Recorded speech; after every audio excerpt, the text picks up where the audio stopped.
एक गांव में नारसिंह भाई नाम का गुंडा रहता था। वो दुकानदारों से हर महीना हफ्ता वसूल करता था। एक दिन एक नया दुकानदार उससे, आपको हर महीना हम क्यों पैसे दें? तो नारसिंह भाई उसे खींचकर एक लाफा मारा।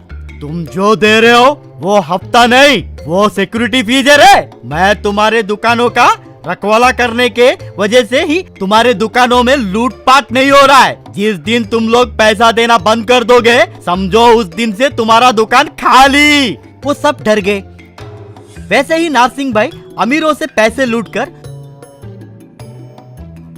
उस गांव के किसानों के जमीनों को जबरन कब्जा करता था।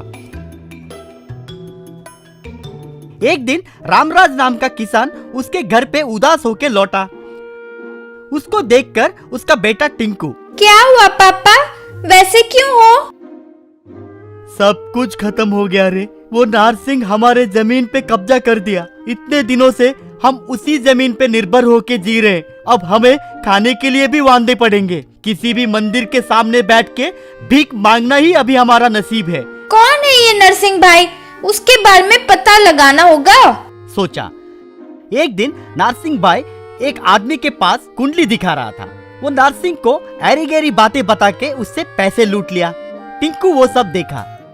ओहो, तो फिर इसे ज्योतिषवाणी पर भरोसा ज्यादा है। इसकी कमजोरी पे ही मानना होगा, सोचा। टिंकू उस गांव के नाटक कंपनी के पास गया। वहां पे नाथुराम नाम के रंगमंच के अभिनेता से जाकर मिला। टिंकू अपने जमा किए हुए पैसे सारे उसे देकर कुछ उसे बोला। अगले दिन नाथुराम एक बाबा के भेष में नारसिंह के घर पे आया। स्वामी, आप कौन है? हमारे घर पे क्यों पधारे? अशुभ, विध्वंस, विपत्ति, विनाश सूचना। तो नारसिंह भाई डर के मारे, क्या हुआ स्वामी? क्या मुझे कोई आपत्ति आने वाली है क्या? अरे दुष्ट मानव, मुझे वो दरिद्र देवता तुम्हारे घर पे भेजी। तो नारसिंह कांपते हुए, वो क्या है? जल्दी बताइए स्वामी, मेरा पसीना छूट रहा है। तुझे भूमि आपत्ति है रे मूर्ख। भूमि आपत्ति? ये क्या है? मैंने पानी की आपत्ति सुना है, ये मैंने कभी नहीं सुना। उल्टा प्रश्न मत कर रे पाखंडी। तुझे अब इस धरती पे खड़े रहने का कोई अधिकार नहीं है। अब से तुझे हवा में या तो पानी में बसर करना होगा। धरती पे कदम रखा तो तेरे पैरों के नीचे जमीन छील के तू अंदर पाताल में चला जाएगा। अब तेरा अंतिम घड़ियां शुरू हो गए दुष्ट। क्या करना है तू ही निर्णय ले। चलता हूँ। नारसिंह भाई घबरा के आके वहाँ पे रहा पानी के टंकी में जाकर बैठ गया। उसकी पत्नी आकर, ओ जी, क्या है जी? पानी की टंकी में क्यों बैठ गए? खाने के लिए आइए। अरे ओ भगवान, मैं जमीन पे कदम नहीं रख सकता। खाने के लिए तू यहीं पे लेके आ। वैसे नारसिंह बहुत दिन वो पानी के टंकी में ही रहने लगा। इस बीच टिंकू गांव वाले सभी को ये विषय बताया। एक दिन नारसिंह के घर के सामने एक स्विमिंग पूल बस आके रुकी। वो देखकर उसकी पत्नी,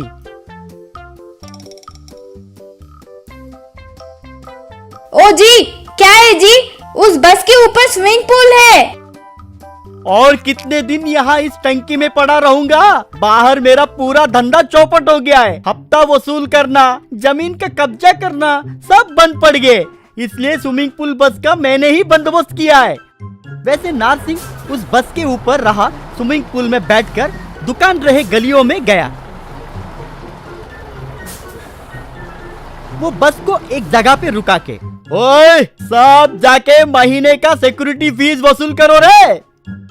तू नीचे उतर के आएगा तो ही हम पैसे देंगे। ऐसे तू पानी में रह के हमसे पैसा लेगा तो हमें अपशकुन होगा।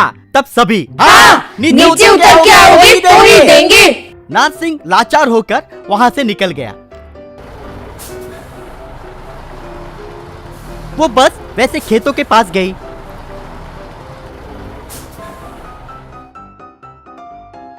ओए, सबको अपनी अपनी जमीनें खाली करने के लिए कहा था ना, क्यों अब तक नहीं किए? जाओ यहाँ से। वहीं पे रामराज के साथ खड़ा टिंकू, क्या अंकल स्विमिंग पूल में रहकर डरा रहे हैं। इनके पास आकर डराओगे तभी तो ये लोग डरेंगे ना। आइए आकर उन्हें मार मार कर यहाँ से भगाइए। फाइटिंग देखना मतलब मुझे बहुत पसंद है। मेरी नजर में आप बहुत बड़े हीरो हैं अंकल। जल्दी आइए, इनसे फाइट कीजिए ना अंकल, प्लीज। तू चुप करना रे बच्चे।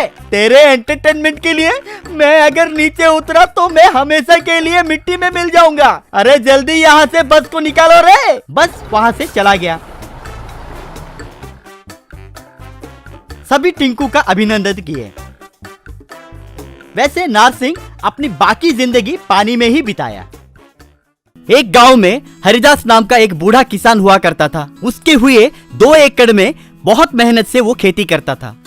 उसकी पत्नी लक्ष्मी भी उसे खेती के लिए मदद करती थी। एक दिन लक्ष्मी हरिदास से, क्यों जी, हम 2 बूढ़े मिलके इस 2 एकड़ की जमीन में खेती कर रहे हैं और हमारे पोते को हम शहर में कोई इंजीनियरिंग पढ़ा रहे हैं, क्या वो लायक बनेगा? अरे पगली, वो इलेक्ट्रॉनिक इंजीनियरिंग है। हम कितना भेज रहे हैं? शहर में कितना खर्चा होता है मालूम है तुझे? वो बहुत संभाल के पढ़ रहा है। वैसे हमारे बहू और बेटा जिंदा होते तो उसकी नौबत ऐसी होती क्या? तू उसके बारे में कुछ फिक्र मत कर, वो जिंदगी में बहुत आगे बढ़ेगा। एक दिन हरिदास लक्ष्मी दोनों मिलके अपने खेत के पास आए तो रातों रात किसी ने वहां पे पोल्ट्री फार्म खोल दिया। वो देखकर वो लोग चौंक गए। उतने में राहुल देव नाम का एक आदमी उनके पास आके, कौन है आप लोग? मुर्गी अगर चाहिए तो 4 दिन के बाद आइए, अभी अभी फार्म शुरू हो रहा है। हमें कौन है बोल रहा है? हमारे जमीन में पोल्ट्री फार्म खोल के हमें ही मुर्गी खरीदने के लिए बोलेगा? सोने जैसा जमीन है हमारा, कल ही बी बोए थे, पूरा नुकसान कर दिया। रुक, अब भी जाके तेरे खिलाफ मैं पुलिस कंप्लेंट करूंगा। कंप्लेंट देने के लिए पुलिस स्टेशन तक जाने की कोई जरूरत नहीं है। एसआई साहब यहीं पर है, बुलाता हूँ, रुकिए। कहकर एसआई साहब थोड़ा इधर आइए। एसआई वहां पे आया।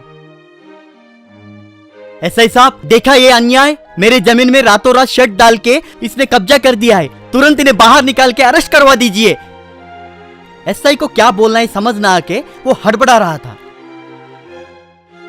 क्या साहब सोच रहे हैं आप? मैंने तो आपको कागजात दिखाए थे ना, उन्हें बताइए ये जमीन किसका है। देखिए, डॉक्यूमेंट्स के मुताबिक ज्यादातर जमीन इन्हीं के नाम पे है। उसी जगह पे वो अपना पोल्ट्री फार्म खोले। ये सामने का जो 30 गज दिख रहा है वो आपका है। लॉ के मुताबिक ये जमीन इनका है। मैं कुछ नहीं कर सकता भाई, मुझे माफ कीजिए। ये बहुत अन्याय है। हम पिछले 30 साल से यहाँ पर खेती कर रहे हैं, हमारे पास इसके कागजात भी है, चाहो तो लेकर आऊंगी। 30 साल पहले के पुराने फटे कागजात अब काम नहीं आएंगे। मेरे पास लेटेस्ट डॉक्यूमेंट्स है।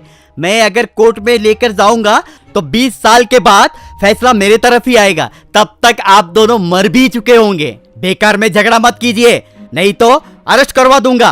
वो सामने के 30 गज में आपको जो करना है कीजिए, मुझे कोई फर्क नहीं पड़ेगा। हरिदास लक्ष्मी लाचार होके वापस चले गए। कुछ दिनों के बाद उनका पोता सुशांत शहर से गांव आया। क्या दादाजी, हुआ क्या है? मुझे पड़ोस के चौधरी साहब ने फोन करके बताए, आप लोग क्यों नहीं बताए मुझे? ये सारी बातें अगर तुझे बताऊंगा कहीं तेरा पढ़ाई खराब क्यों ना हो, ये सोच के बताई नहीं बेटा। कहकर घटी सारी बातें वो सुशांत को बताया। अच्छा ठीक है, तो फिर उसके फार्म के सामने जो 30 गज है वो बस है हमारे लिए। आप कुछ फिक्र मत कीजिए, मैं सब संभाल लूंगा। उन्हें कुछ समझ में नहीं आया। सुशांत बहुत दिनों तक मेहनत करके एक बड़ा एयर कूलर बनाया। घर जितना बड़ा एयर कूलर को देख के हरिदास और लक्ष्मी दोनों आश्चर्य हो गए। सुशांत उस एयर कूलर को पोल्ट्री फार्म के सामने रहा उनके 30 गज जमीन पे रखा। राहुल देव क्या हो रहा है आतुरता से देखा। सुशांत तब उस एयर कूलर को ऑन किया। बात खत्म। वो पंखुड़ियों का सेट एकदम से हवा में उड़ गए। वहां पर रहे मुर्गी सभी हवा में उड़ने लगे। वो चारों तरफ उड़ने लगे। फिर रुको, कहां जा रहे हो, कहां जा रहे हो, कहां भाग रहे हो, कहां भाग रहे हो कहते हुए उन मुर्गियों के पीछे भागा। वो मुर्गियां सभी उड़ते हुए भाग गए। राहुल देव सुशांत के पास आकर, ए क्या किया रे तूने, कहकर चिल्लाया। तू दोबारा पोल्ट्री फार्म डालेगा तो यही दोहराऊंगा। ए मैं तेरे ऊपर पुलिस कंप्लेंट दूंगा। उतने में एसआई आके, राहुल देव साहब, लॉ के मुताबिक वो अपने जमीन में कुछ भी कर सकते हैं। हवा के लिए एयर कूलर लगाए, वो उनकी मर्जी है, मैं कुछ नहीं कर सकता। आपकी जमीन में आप कितने बार भी पोल्ट्री फार्म डाल सकते हैं, वो आपकी मर्जी है। तब राहुल देव को मामला समझ में आया। तुरंत वो उस जगह को छोड़ के शहर चला गया। एसआई सुशांत की बुद्धि को देखकर प्रशंसा किया। लक्ष्मी और हरिदास खुश हुए।